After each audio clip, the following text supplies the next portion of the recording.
Gênesis, capítulo 39, do versículo 1 ao 10.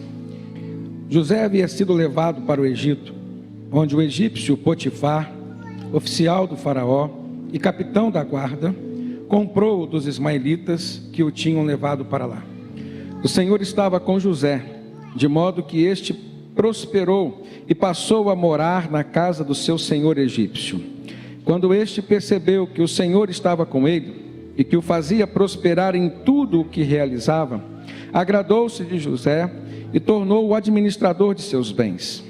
Potifar deixou a seu cuidado a sua casa e lhe confiou tudo o que possuía. Desde que o deixou cuidando de sua casa e de todos os seus bens, o Senhor Deus abençoou a casa do egípcio por causa de José. A bênção do Senhor estava sobre tudo o que Potifar possuía, tanto em casa como no campo. Assim deixou ele aos cuidados de José tudo o que tinha, e não se preocupava com coisa alguma, exceto com a sua própria comida. José era atraente e de boa aparência.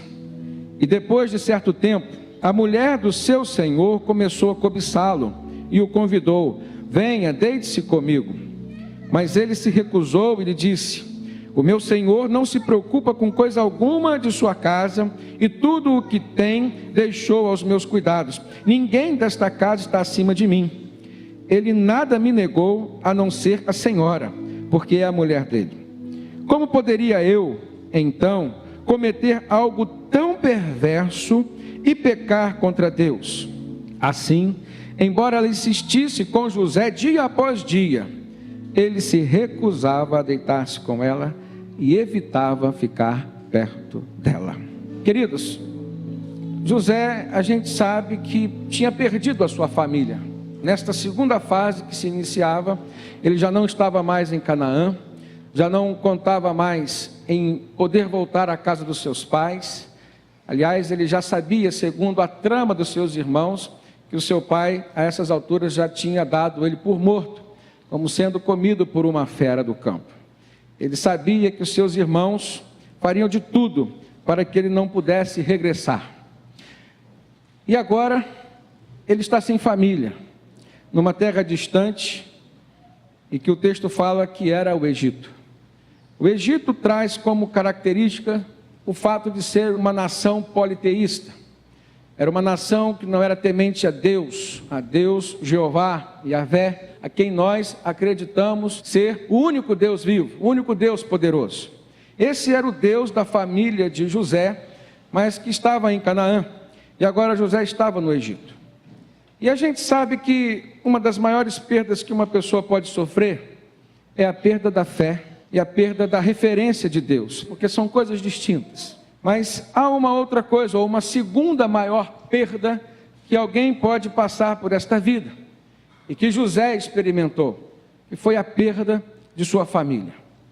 E diante desse cenário, a gente percebe que, apesar de ter sofrido o que sofreu, de ter passado pelas decepções que passou com seus irmãos, e de estar com a convicção de que a sua família não era mais uma realidade com a qual ele poderia contar. E diga-se de passagem, para quem tem família, a gente sabe o quanto ela é importante, é o nosso porto seguro nos momentos em que nós estamos sofrendo de alguma insegurança. E quando a gente tem uma família que serve a Deus, uma família que teme ao Senhor, torna-se ainda muito melhor, muito mais confortável, muito mais seguro, porque a gente pode contar com a intercessão daquelas pessoas que cultivam laços sanguíneos conosco, e que além dos laços sanguíneos, cultivam também laços espirituais, laços familiares. José já sabia que isso não era mais uma realidade na sua vida, mas, embora tivesse perdido a sua família, ele não perdeu as suas referências familiares. Preste atenção, porque também são duas coisas diferentes. E aí essa segunda fase na vida de José foi marcada por alguns pontos que nós gostaríamos de tratar aqui. Ele já estava sem sua família, e na situação em que ele se encontrava, agora sendo vendido como escravo, e sendo comprado por Potifar, que era um oficial, capitão da guarda de Faraó, era um homem rico, um homem poderoso. Então ele vai trabalhar dentro de um contexto diferente do qual ele estava acostumado a viver. A Bíblia não fala exatamente o que José fazia no Egito, mas fala que aquilo que Potifar determinou para que ele fizesse, ele começou a fazer com qualidade. E com qualidade tal, e nós sabemos que esta qualidade sobre aquilo que José estava fazendo e desempenhando, nós sabemos que essa qualidade era proveniente de uma ação divina. E essa ação divina vinha pelo fato de ele não ter perdido a sua fé e não ter perdido a sua referência de Deus. Ele era alguém que acreditava em Deus e era alguém que sabia muito bem qual era o papel que Deus haveria de cumprir sobre a sua vida. Mas a vida estava mostrando justamente o contrário. O versículo 2 diz que o Senhor estava com José. Então a gente aprende um detalhe muito importante na vida de quem quer caminhar com Deus. Muitas vezes nós perdemos o nosso ambiente familiar, nós perdemos o aconchego familiar, como José estava sem família, mas Deus estava com ele. E a presença de Deus é suficiente. Amém, irmãos? Então o texto diz no versículo 2, o Senhor estava com José, de modo que este prosperou e passou a morar na casa do seu senhor egípcio. A presença de Deus na vida de José foi o que fez com que ele prosperasse. E ele sabia disso. Isso é um ponto muito importante, quando a gente compreende que o nosso sucesso, ele não vem por mérito nosso. Quando a gente compreende que as coisas estão dando certo, nós estamos prosperando, e a Bíblia fala de prosperidade não só nas questões financeiras, prosperidade de Deus na vida de alguém, ela vem de maneira integral, de maneira muito ampla. Nem sempre vem no mesmo tempo, nem sempre Deus nos concede todas as coisas na mesma hora. O tempo de Deus é algo que nos fascina. A forma como Deus segura o controle do tempo nas suas mãos é algo que nós precisamos olhar com atenção para que a gente não ultrapasse os limites e também não percamos a referência de Deus na nossa vida. Ter a referência correta de Deus é saber qual é o lugar de Deus. Muita gente acredita em Deus, mas não sabe qual é o lugar de Deus na sua vida. Satanás acredita em Deus, Satanás conviveu com Deus, mas perdeu a sua referência de Deus. Quis ser igual a Deus e por isso foi julgado por Deus e condenado, assim como todos os outros anjos que o acompanharam. Eu aprendo na Bíblia que Deus faz com que as pessoas vivam experiências como José viveu. Deus permite que elas passem por problemas tais como aqueles que José enfrentou, mas permite também que as pessoas venham a ver uma reviravolta na sua vida, venham a dar a volta por cima desses problemas, e que consigam, mesmo ainda passando pelos problemas, vislumbrar com os olhos da fé, como José vislumbrou. Ele não perdeu a sua referência de Deus e também não perdeu a sua fé, e foi justamente isso que fez com que ele transpassasse por todos aqueles problemas, não desistisse da sua vida, não desistisse da sua caminhada com Deus, e pudesse, por conta disso, viver, presenciar o final feliz que Deus reservou e preparou para ele. No versículo 3, diz que quando Potifar percebeu que Deus, o Senhor, estava com José, e que o fazia prosperar em tudo que ele realizava, ele se agradou de José e deu uma promoção a José. Ele o promoveu, ele o tornou administrador de seus bens. Diz que Potifar deixou ao seu cuidado tudo da sua casa e confiou a ele tudo que ele possuía. Veja como em tão pouco tempo as coisas começaram a mudar na vida de José. Certamente porque ele acreditava que era uma obra de Deus na sua vida. Certamente isso estava acontecendo porque a cada vez que ele fazia algo, ele agradecia a Deus e pedia a Deus que continuasse operando através da vida dele. Isso é um grande diferencial que a gente percebe na vida de José e que também serve de lição para que a gente possa refletir sobre como nós temos desenvolvido os nossos papéis, tanto no âmbito profissional da nossa vida, irmãos, como também no âmbito familiar e no âmbito espiritual, no que tange ao serviço cristão. São 3 áreas da nossa vida muito importantes, dentro das quais Deus prometeu que estaria conosco. E uma das marcas da prosperidade de Deus é justamente o preenchimento de todo e qualquer vazio que possa existir no nosso coração. E aqui, especificamente no caso de José, a gente pode detectar um vazio enorme que estava no seu coração. Qual era esse vazio, irmãos? Certamente que o vazio familiar. Estava longe de casa, longe da sua terra, estava agora um vazio muito grande. Parecia que naquele momento da vida de José, tudo aquilo havia sido retirado do seu coração. E a única coisa na qual ele podia se ancorar era a sua fé num Deus que ele acreditava caminhar com ele. E aí, para suprir esse vazio existencial, que é o vazio familiar, eu acho interessante que José poderia ter tantos direcionamentos lá no Egito. O texto diz que ele foi justamente para onde? Para a casa de Potifar, para uma casa. E o conceito de casa nos remete a um outro conceito, que é o conceito de família. Certamente que Potifar, mais velho do que José, já estava querendo projetar na vida daquele jovem o seu filho. O texto não fala sobre os filhos de Potifar, mas a gente pode conjecturar. Quando a gente lida com alguém que a gente gosta, que corresponde às nossas expectativas, que luta pelos nossos ideais, isso denota unidade de propósito, unidade de energia. A gente percebe o quê? Que tudo isso deve ser vivido dentro da família. E a gente começa a tratar essas pessoas como pessoas da nossa família. Então Deus permitiu, de uma certa forma, e muito bonita, que José pudesse, de alguma maneira, suprir aquele vazio existencial familiar. Ele agora tinha uma espécie de um pai adotivo, e certamente que ele estava vendo na figura da mulher de Potifar, a sua mãe adotiva. Mas a gente aprende uma coisa muito importante, que a convivência com pessoas abençoadas faz com que todos daquele ambiente também sejam abençoados. O texto fala isso com relação a Potifar.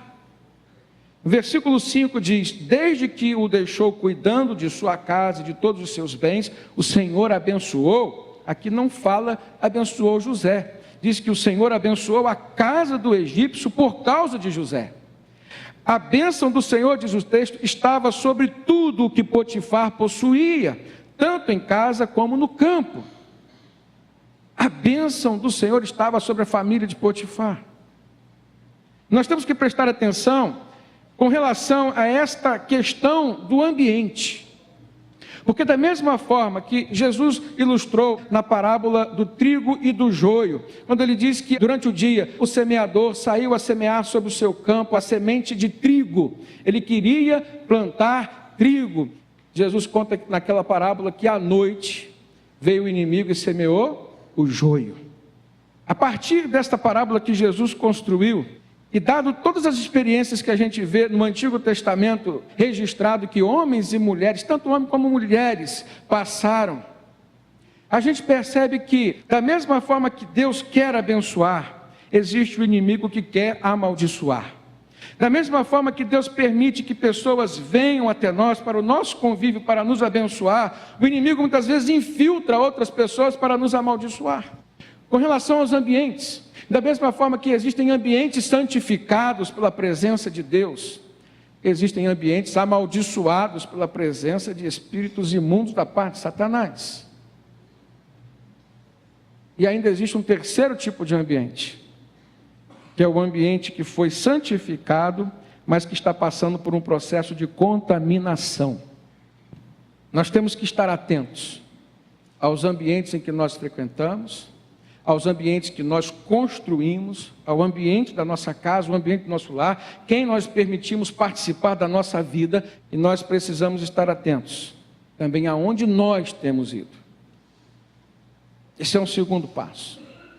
E quando nós olhamos que foi Deus quem havia permitido que José fosse para a casa de Potifar para o abençoar tanto a José quanto ao próprio Potifar, para suprir aquele vazio existencial e vazio familiar na vida de José, baseado na parábola do trigo e do joio contada por Jesus, baseado nas outras experiências. Por exemplo, no início da fundação do mundo, Deus preparou um paraíso para Adão e Eva, e aí Satanás foi lá, contaminou aquele ambiente, aquele lugar, e persuadiu Eva e Adão a pecarem contra o Senhor.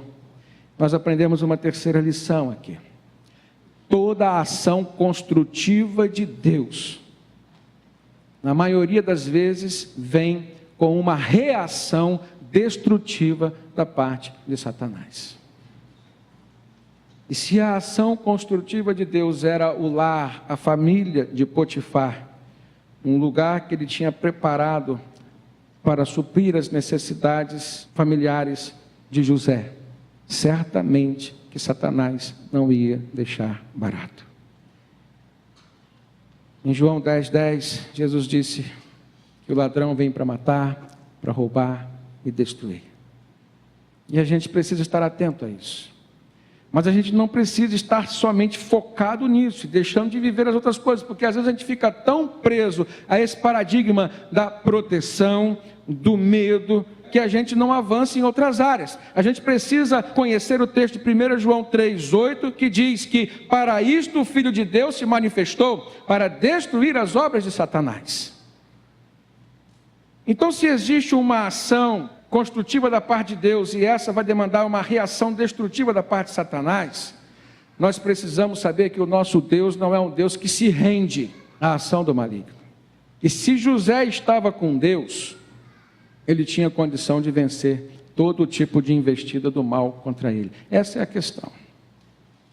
Nem sempre quando nós estamos imersos em um campo de batalha, como se transformou a casa de Potifar, nem sempre nós estamos revestidos do todo o poder do Espírito Santo, nem sempre nós estamos cobertos pelo mover de Deus, nem sempre nós estamos firmes numa fé que possa trazer segurança para a nossa vida. A casa de Potifar, embora estivesse sendo um ambiente preparado por Deus, abençoado por Deus, a gente precisa saber que Potifar não era um servo de Deus, ele estava sendo abençoado como consequência das bênçãos de Deus na vida de José. Potifar não era um homem que acreditava em Deus que o servia. Potifar não era do povo de Israel, e muito menos a sua esposa. Era um ambiente no qual José precisava ter todo o cuidado possível. E o que aconteceu ali que o texto nos mostra? Aquela mulher que José teve por sua mãe, que nutriu expectativas com relação a ela, para suprir o seu vazio existencial familiar. De repente ela o surpreendeu com uma proposta indecorosa, indecente, que soa nos dias de hoje como um assédio sexual dentro do ambiente profissional. E eu fico imaginando um rapaz que já tinha tido tantas decepções nos ambientes familiares, tinha perdido a família, não tinha perdido as referências familiares. Ele agora começa a ter abalado em si as suas referências familiares. Perceba, irmãos, que Satanás é tão sujo que ele confunde os sentimentos das pessoas. Grave isso, porque você poderá ser uma dessas vítimas em algum dia da sua vida. Pessoas que se relacionam com você poderão ter seus sentimentos confundidos, como foi o caso da mulher de Potifar, que se relacionava com o servo de Deus, José. Mas a gente sabe que às vezes o próprio servo de Deus, a própria serva de Deus, permite ter seus sentimentos confundidos. Mas José era um jovem íntegro e um jovem que gozava de confiança. Olha no versículo 6, diz que assim deixou Potifar aos cuidados de José tudo o que tinha. Não se preocupava com coisa alguma, exceto com a sua própria comida.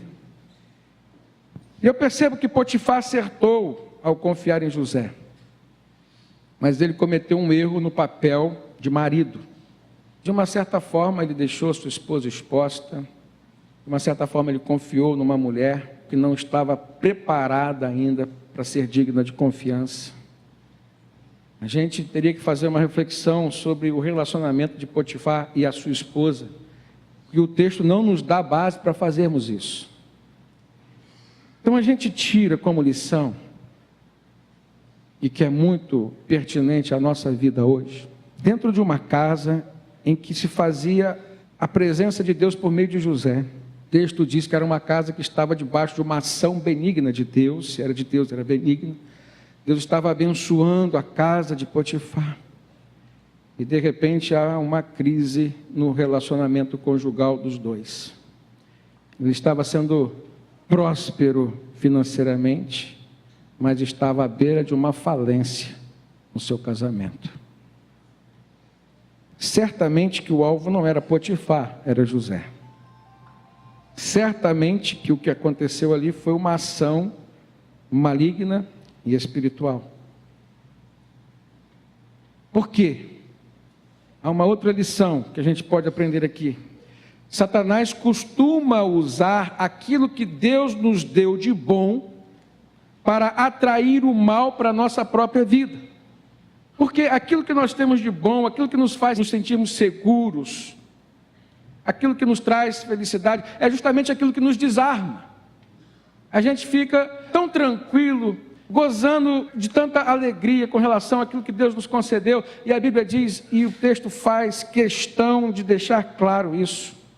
Versículo 6, José era o que, irmãos? Duas características de José: atraente e de boa aparência. Foi justamente isso, nestas qualidades de José, que Satanás resolveu atingi-lo. Ele confundiu o sentimento da mulher de Potifar, que deveria olhar para José como filho, e fez com que ela se achasse em condições de tê-lo como um amante. Versículo 7, olha comigo.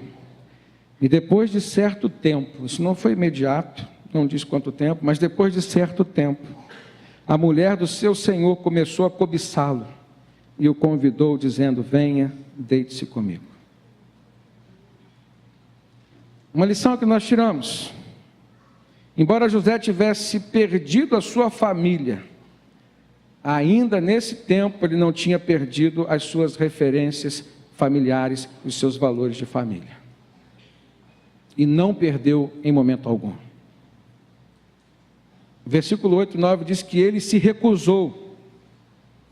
E ainda argumentou, contra-argumentou com ela, dizendo: meu senhor não se preocupa com coisa alguma de sua casa. Tudo que ele tem, deixou aos meus cuidados. Uma segunda lição que a gente tira: embora José estivesse afastado dos seus irmãos, afastado da sua casa, e o ambiente familiar de José era o seu porto seguro, até mesmo no campo da fé, e a gente pode fazer uma analogia com a igreja hoje. A igreja não salva ninguém, mas teologicamente a gente sabe que a igreja é a reunião dos salvos por Jesus. A igreja não salva, mas ela te diz o caminho da salvação, ela te apresenta Jesus.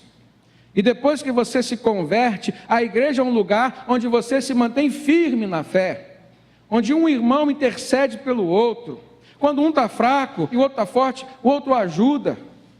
É quando a gente se reúne, por exemplo, que a gente consegue fazer um serviço melhor para Deus. Existem serviços que sozinho nós não conseguiríamos fazer.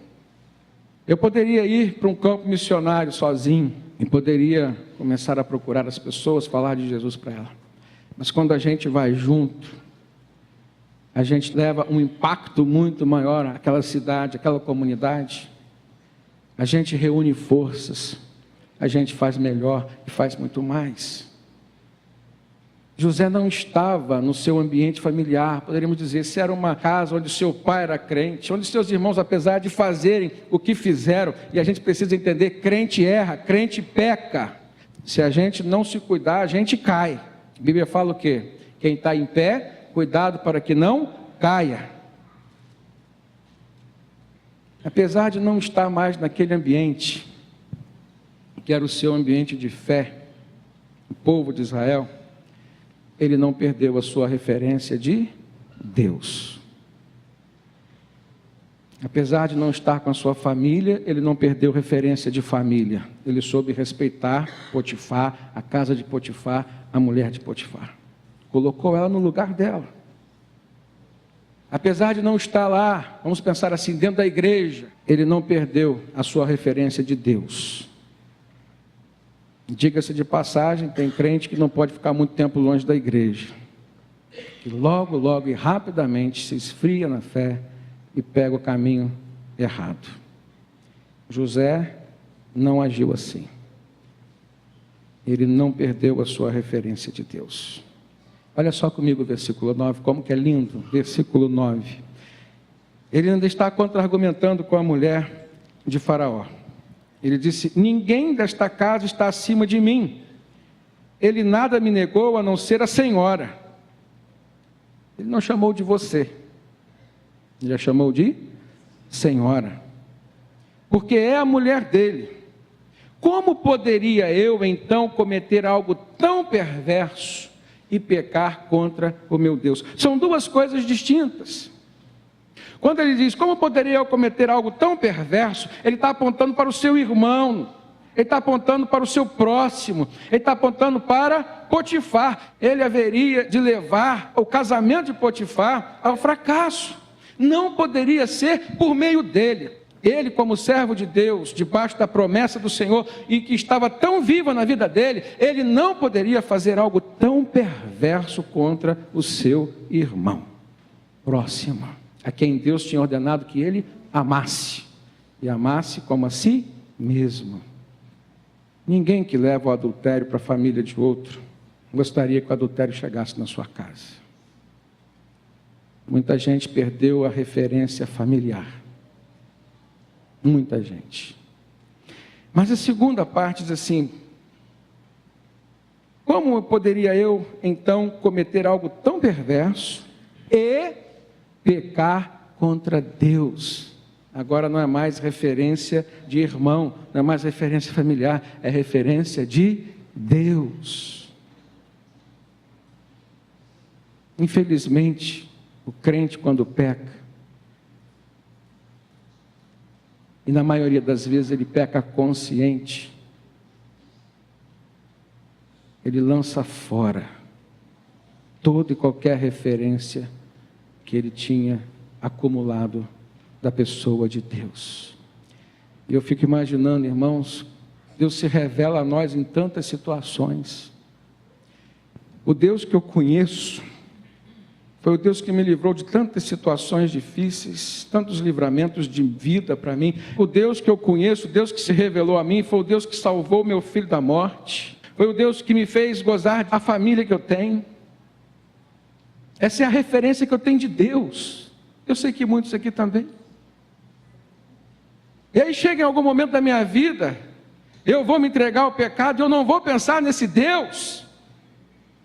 José aqui dá um exemplo maravilhoso, de alguém que amava o Deus a quem ele não via, mas o Deus que o abençoava. Essa era a referência que ele tinha de Deus. Ele não podia decepcionar o seu Deus. Preste atenção, seus irmãos tinham decepcionado. Agora era aquela mulher que ele esperava que fosse sua mãe adotiva, ela o decepcionou. Ele poderia chutar o balde, dizer assim: não tenho mais referência familiar, não tenho mais referência de Deus, então eu vou viver, vou me entregar ao pecado como muitas pessoas fazem, vou me entregar ao inferno. Conheço gente que pensa isso e que fez isso. José lamenta, ele reflete, a gente precisa refletir. Crente maduro é crente e reflete segundo o conhecimento da palavra. Ele refletiu, tomou a decisão. O texto diz que ele se afastou, e diz mais, que todas as vezes que ela insistia, ele recusava, e que ele ainda evitava ficar perto daquela mulher. Olha que sabedoria, irmãos. Quarta lição que a gente tira nesse texto, é que quando nós decidimos levar uma vida próxima de Deus, nós temos que estar determinados a nos afastar de todo e qualquer tipo de pecado. Não dá para fazer concessões. Não dá para dizer este tipo de pecado pode, esse tipo não pode. Você tem que se afastar definitivamente. No verso 10 diz que assim, embora ela insistisse com José dia após dia, olha que tentação, E ele era escravo, ele não podia sair dali. Dia após dia ela insistia. E ele se recusava a deitar-se com ela e evitava ficar perto dela. Daí a gente depreende algumas coisas. As tentações são insistentes nas nossas vidas, mas elas têm prazo de validade. A Bíblia diz: resisti ao diabo e ele fugirá de vós. E ele estava resistindo. Mas há uma outra coisa que a gente pode aprender, que Satanás é astuto e é enganador. Portanto, nós temos que nos proteger também. Não é só resistir, é também se proteger. É dizer não. E evitar ter que dizer não novamente. Um outro conceito que a Bíblia nos mostra é que Satanás é o pai da mentira. É caluniador. E por isso nós temos que evitar estarmos também sozinhos. E aí, nesse quesito, José fracassou. Lembra, irmãos, que quando Jesus enviou seus discípulos, ele mandou o quê? Que fossem 2 a 2. Paulo e Silas, quando estavam lá em Filipos pregando, estavam os dois juntos. Paulo tinha esse discernimento, tem que estar acompanhado. De repente ele se depara com uma mulher, uma jovem, o texto diz que era uma moça, Atos 16. Aquela mulher tinha o dom maligno de adivinhar. Seus senhores ganhavam muito dinheiro com ela. E Paulo teve que enfrentar aquela mulher, que estava possessa de um espírito maligno. Paulo não estava sozinho, acompanhado de Silas e provavelmente de Lucas também. Só que José, num determinado dia, entrou sozinho na casa de Potifar. Versículo 11. Um dia ele entrou na casa de Potifar para fazer suas tarefas, e nenhum dos empregados se encontrava ali. Acho lindo que o texto sagrado ele é completo naquilo que é essencial como lição para a nossa vida. Está claro. Então o que José tinha que ter feito? Dado meia volta e sumido. Diz o texto no versículo 12. Ela o agarrou pelo manto e voltou a convidá-lo. Vamos, deite-se comigo. Mas ele fugiu da casa, deixando o manto na mão dela. Por pouco, ele não daria armas para que o inimigo o caluniasse. Queridos, o final da segunda fase da vida de José foi tão ruim quanto o primeiro. Se no primeiro ele tinha sofrido a inveja dos seus irmãos, tinha sido traído, tinha sido vendido por quem deveria o amar.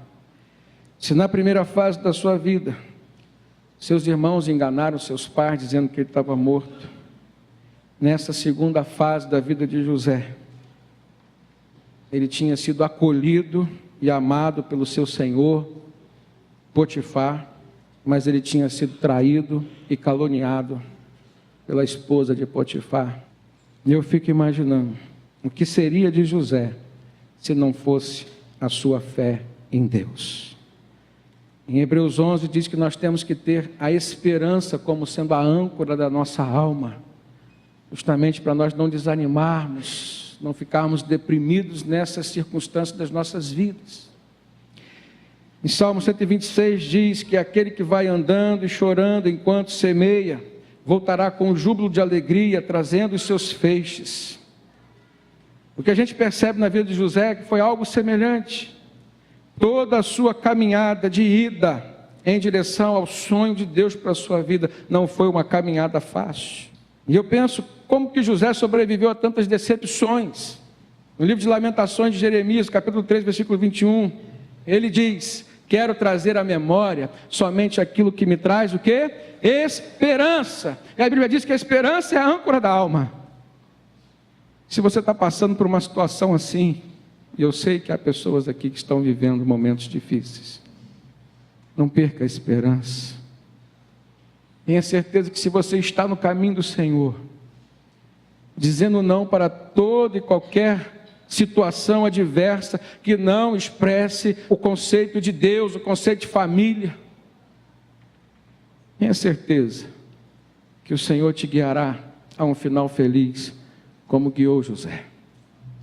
A palavra do Senhor diz, 2 Coríntios 1, bendito seja o Deus e Pai de nosso Senhor Jesus Cristo, Pai das misericórdias e Deus de toda a consolação, que nos consola em todas as nossas tribulações, para que com a consolação que recebemos de Deus, possamos consolar os outros que estão também passando por tribulações. E ele finaliza dizendo, pois assim como os sofrimentos de Cristo transbordam sobre nós, também por meio de Cristo transborda a nossa consolação. Nunca ache pesado o fardo que você está levando, se você o está levando por amor a Cristo. Porque assim como os sofrimentos que nós passamos por amor a Cristo, transbordam muitas vezes sobre nós, parecem ser mais do que o que nós podemos suportar. Nós temos a promessa de Deus, de que Cristo, por meio dele, transbordarão sobre nós todas as consolações do Espírito Santo. O Senhor há de nos fortalecer e de nos preservar até um final feliz e seguro que ele nos prometeu. Amém?